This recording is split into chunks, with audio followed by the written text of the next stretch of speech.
Hey, what's up, everybody? Welcome back to A People's Historian. I'm Jason Kishinev. Each episode, we're going to read about 30 minutes out of a history book. We're reading chapter 21 of A People's History of the United States by Howard Zinn. And would you do me a big favor? Just do it for me. Go ahead and hit that like and subscribe button. Hit the notification bell, too. Make sure you get notified when I make a new video. Shall we dig in? Reagan came into office just after a revolution had taken place in Nicaragua, in which a popular Sandinista movement, named after the 1920s revolutionary hero Augusto Sandino, overthrew the corrupt Somoza dynasty, long supported by the United States. The Sandinista is a coalition of Marxists, left-wing priests, and assorted nationalists set about to give more land to the peasants and to spread education and health care among the poor. The Reagan administration seeing in this a communist threat, but even more important, a challenge to the long U.S. control over governments in Central America, began immediately to work to overthrow the Sandinista government. It waged a secret war by having the CIA organize a counter-revolutionary force, the Contras, many of whose leaders were former leaders of the hated National Guard under Somoza. The Contras seemed to have no popular support inside Nicaragua and so were based next door in Honduras, a very poor country dominated by the United States. From Honduras, they moved across the border, raiding farms and villages, killing men, women, and children, committing atrocities. A former colonel with the Contras, Edgar Chamorro, testified before the World Court. We were told that the only way to defeat the Sandinistas was to use the tactics the agency, the CIA, attributed to communist insurgencies elsewhere: kill, kidnap, rob, and torture. Many civilians were killed in cold blood. Many others were tortured, mutilated, raped, robbed, or otherwise abused. When I agreed to join, I had hoped that it would be an organization of Nicaraguans.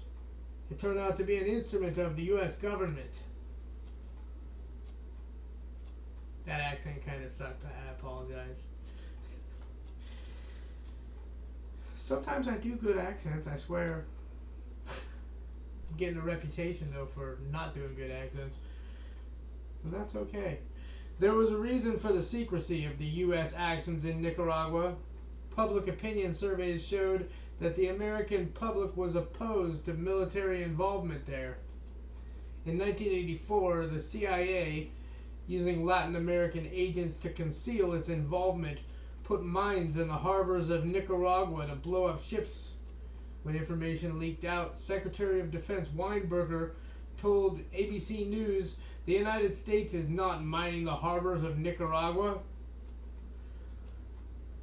Later that year, Congress, responding perhaps to public opinion and the memory of Vietnam, made it illegal for the United States to support directly or indirectly military or paramilitary operations in Nicaragua. The Reagan administration decided to ignore this law and to find ways to fund the Contras secretly, looking for a third-party support. Reagan himself solicited funds from Saudi Arabia, at least $32 million. The friendly dictatorship in Guatemala was used to get arms surreptitiously to the Contras. Israel, dependent on U.S. aid and always dependable for support, was also used. In 1986, a story appearing in a Beirut magazine created a sensation that weapons had been sold by the United States to Iran, supposedly an enemy, that in return Iran had promised to release hostages being held by extremist Muslims in Lebanon, and that profits from the sale were being given to the Contras to buy arms. When asked about this at a press conference in November 1986, President Ronald Reagan told 4 lies. That the shipment to Iran consisted of a few token anti-tank missiles, in fact 2,000. That the United States didn't condone shipments by third parties. That weapons had not been traded for hostages. And that the purpose of the operation was to promote a dialogue with Iranian moderates. Oh, he missed one, because I remember Ronald Reagan going, "I don't remember," over and over again, and that was that was a big joke back in the day. In reality, and yes, I know that he ended up having Alzheimer's, but he was full of crap. In reality, the purpose was a double one: to free hostages and get credit for that, and to help the Contras. The previous month, when a transport plane that had carried arms to the Contras was downed by Nicaraguan gunfire and the American pilot captured, the lies had multiplied. Assistant Secretary of State Elliott Abrams lied. Secretary of State Schultz lied. No connection with the U.S. government at all. Evidence mounted that the captured pilot was working for the CIA. The whole Iran-Contra affair became a perfect example of the double line of defense of the American establishment. The first defense is to deny the truth. What truth? If exposed, the second defense is to investigate, but not too much. The press will publicize, but they will not get to the heart of the matter. Once the scandal was out in the open, neither the congressional investigating committees, nor the press, nor the trial of Colonel Oliver North, who oversaw the Contra aid operation, got to the critical questions. What is U.S. foreign policy all about? How are the president and his staff permitted to support a terrorist group in Central America to overthrow a government that, whatever its faults, is welcomed by its own people as a great improvement over the terrible governments the United States has supported for years? What does the scandal tell us about democracy, about freedom of expression, about an open society? Out of the much publicized Contragate scandal came no powerful critique of secrecy in government, or of the erosion of democracy by actions taken in secret by a small group of men, safe from the scrutiny of public opinion. The media, in a country priding itself on its level of The media, in a country priding itself on its level of education and information, kept the public informed only on the most superficial level. The limits of Democratic Party criticism of the affair were revealed by a leading Democrat, Senator Sam Nunn of Georgia, who, as the investigation was getting underway, said, "We must, all of us, help the president restore his credibility in foreign affairs." A few Democrats were critical, which was deplored by a Harvard professor, James Q. Wilson, who was a member of Reagan's Foreign Intelligence Advisory Board. Wilson looked back nostalgically to a bipartisan consensus, the equivalent of the one-party system in a totalitarian state. He worried most about a lack of resolve to act like a great power. It became clear that President Reagan and Vice President Bush were involved in what became known as the Iran-Contra affair, but their underlings scrupulously kept them out of it, illustrating the familiar government device of plausible denial in which the top official, shielded by subordinates, can plausibly deny involvement. Although Congressman Henry Gonzalez of Texas introduced a resolution for the impeachment of Reagan, it was quickly suppressed in Congress. Neither Reagan nor Bush were indicted. Rather, the Congressional Committee put the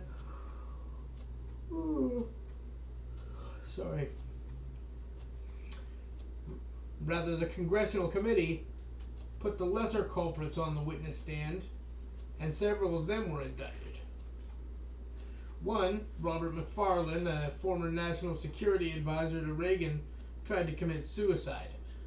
Another, Colonel Oliver North, stood trial for lying to Congress, was found guilty but was not sentenced to prison.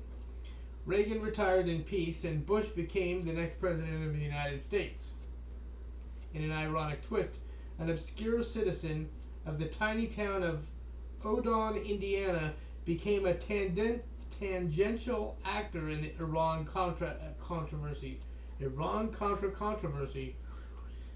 This was a young man named Bill Breeden, a former minister who lived in a teepee in the woods with his wife and his two children, teaching the children at home. Breeden's hometown of Odon was also the hometown of Admiral John Poindexter, McFarlane's successor as Reagan's national security advisor, who was heavily involved in the illegal activities of the Iran-Contra affair. One day, Bill Breeden noticed that the town, to show its pride in its homeboy, had renamed one of its streets John Poindexter Street. Breeden, a pacifist and a critic of U.S. foreign policy, indignant at what he thought was a celebration of immoral behavior in government, stole the sign. He announced that he was holding it for ransom. $30 million, the amount of money that had been given to Iran for transfer to the Contras. He was apprehended, put on trial, and spent a few days in jail. As it turned out, Bill Breeden was the only person to be imprisoned as a result of the Iran-Contra affair. The Iran-Contra affair...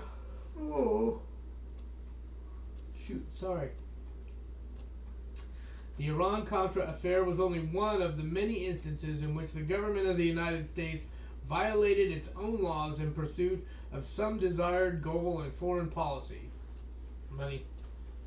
Toward the end of the Vietnam War in 1973, Congress, seeking to limit the presidential power that had been used so ruthlessly in Indochina, passed the War Powers Act, which said, "The President, in every possible instance, shall consult with Congress before introducing United States armed forces into hostilities or into situations where imminent involvement in hostilities is clearly indicated by the circumstances."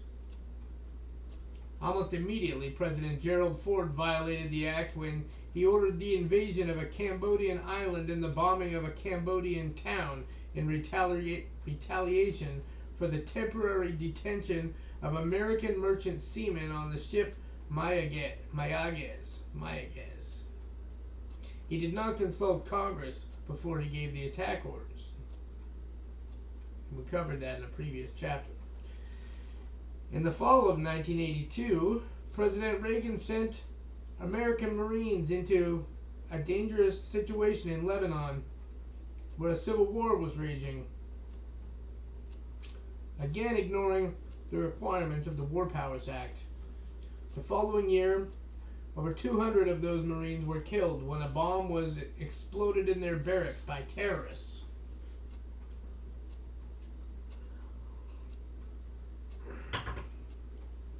Shortly after that, in October 1983, with some analysts concluding that this was done to take attention away from the Lebanon disaster, Reagan sent U.S. forces to invade the tiny Caribbean island of Grenada.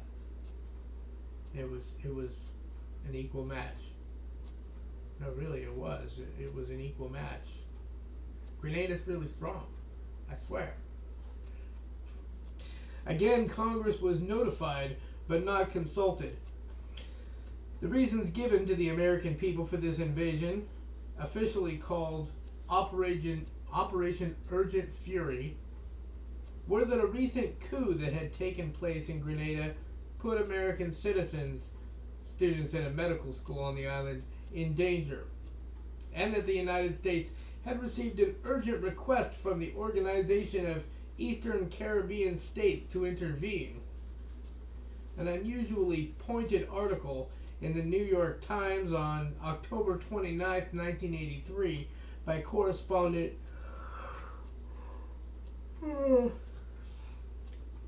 Bernard Gwertzman, demolished those reasons.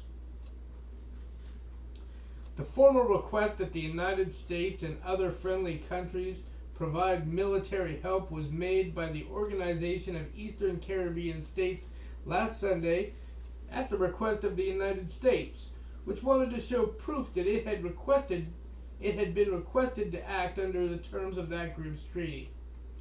The wording of the formal request, however, was drafted in Washington and conveyed to the Caribbean leaders by special American emissaries. Both Cuba and Grenada, when they saw that American ships were heading for Grenada, sent urgent messages promising that American students were safe and urging that an invasion not occur. There is no indication that the administration made a determined effort to evacuate the Americans peacefully. Officials have acknowledged that there was no inclination to try to negotiate with the Grenadian authorities. "We got there just in time," the president said. "A major point in the dispute is whether, in fact, the Americans on the island were in such danger as to warrant an invasion. No official has produced firm evidence that the Americans were being mistreated or that they would not be able to leave if they wanted." The real reason for the invasion, one high American official told Gwertzman, was that the United States should show, determined to overcome the sense of defeat in Vietnam, that it was a truly powerful nation. What good are maneuvers and shows of force if you never use it? The connection between U.S. military intervention and the prevention of capitalist enterprise had always been especially crass in the Caribbean.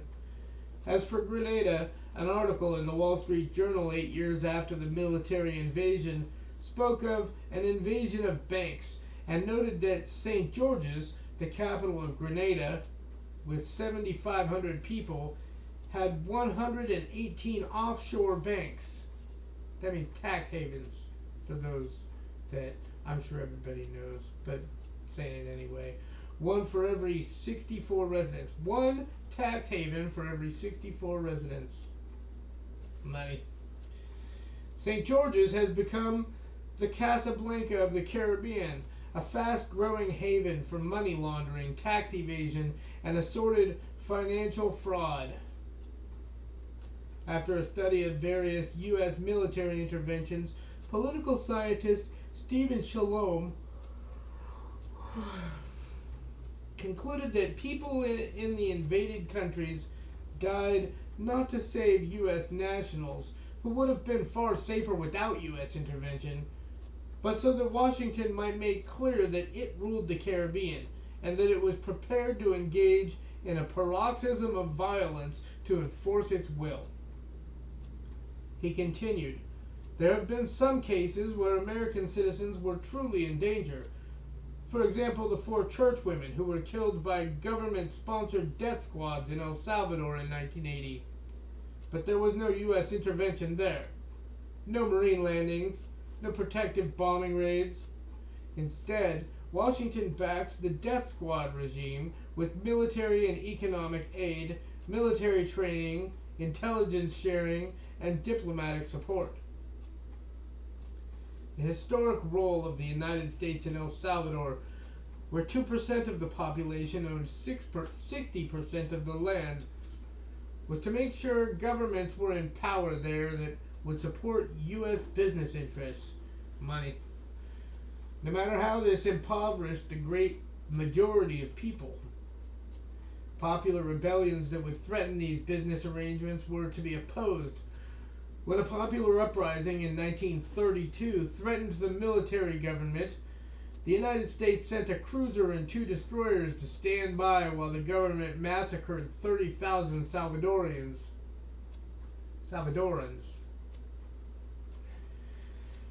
The administration of Jimmy Carter did nothing to reverse this history. It wanted reform in Latin America, but not revolution that would threaten U.S. corporate interests. In 1980, Richard Cooper, a State Department expert on economic affairs, told Congress that a more equitable distribution of wealth was desirable. However, we also have an enormous stake in the continuing smooth functioning in the economic system. Major changes in the system can have important implications for our own welfare. In February 1980, El Salvador Catholic Archbishop Oscar Romero sent a personal letter to President Carter asking him to stop military aid to El Salvador. Not long before that, the National Guard and National Police had opened fire on a crowd of protesters in front of the Metropolitan Cathedral and killed 24 people. But the Carter administration continued the aid. The following month, Archbishop Romero was assassinated. There was mounting evidence that the assassination had been ordered by Roberto D'Aubuisson, a leader of the right wing, but D'Aubuisson had the protection of Nicolas Carranza, a deputy minister of defense who at the time was receiving $90,000 a year from the CIA. And Elliott Abrams, ironically Assistant Secretary of State for Human Rights, declared that D'Aubuisson was not involved in murder. When Reagan became president, military aid to the El Salvador government rose steeply. From 1946 to 1979, total military aid to El Salvador was $16.7 million. Oh, dang. In Reagan's first year in office, that figure rose to $82 million. Congress was sufficiently embarrassed by the killings in El Salvador to require that before any more aid was given, but the president must certify that progress in human rights was taking place. Reagan did not take this seriously. On January 28, 1982, there were reports of a government massacre of peasants in several villages. The following day, Reagan certified that the Salvadorian government was making progress in human rights. 3 days after certification, soldiers stormed the homes of poor people in San Salvador, dragged out 20 people, and killed them. When, at the end of 1983, Congress passed a law to continue the requirement of certification, Reagan vetoed it. The press was especially timid and obsequious during the Reagan years, as Mark Hertsgaard documents in his book On Bended Knee. When journalist Raymond Bonner continued to report on the atrocities in El Salvador and on the U.S. role, the New York Times removed him from his assignment. Back in 1981, Bonner had reported on the massacre of hundreds of civilians in the town of El Mozote by a battalion of soldiers trained by the United States.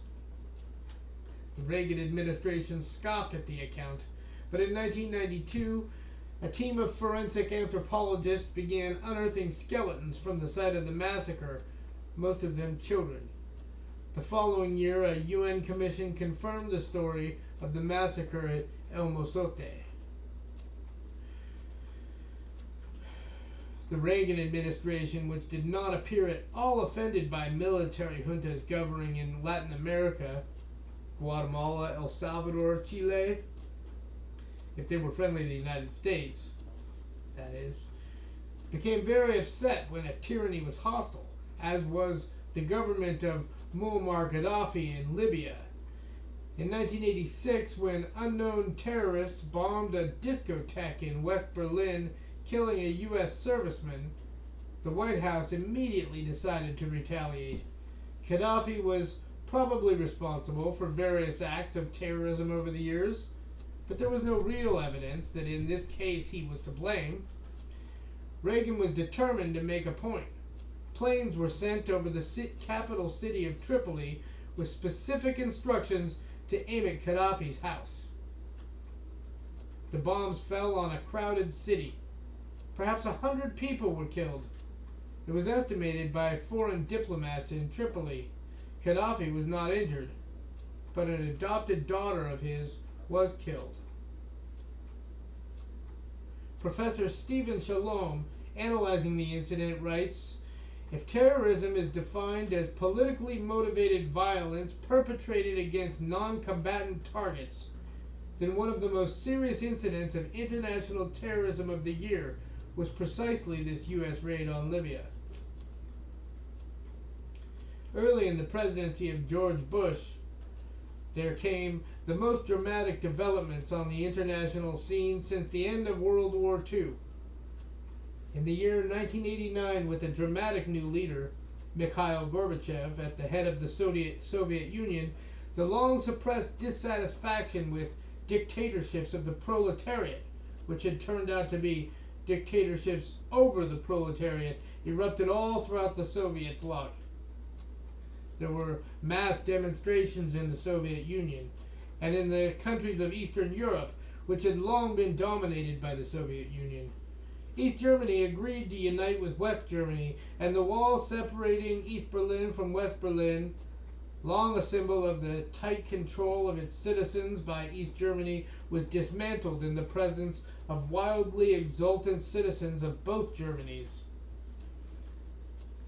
In Czechoslovakia, a new non-communist government came into being, headed by a playwright and former imprisoned dissident named Václav Havel.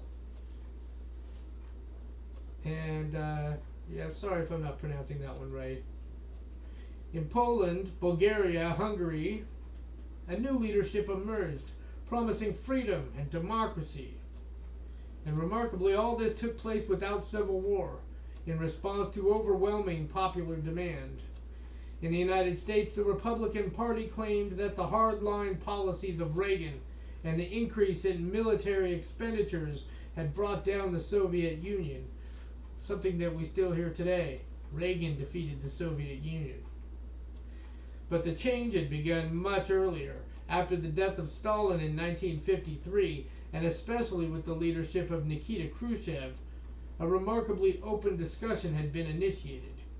But the continued hard line of the United States became an obstacle to further liberalization, according to a former ambassador to the Soviet Union, George Kennan, who wrote that the general effect of Cold War extremism was to delay rather than hasten the great change that overtook the Soviet Union by the end of the 1980s.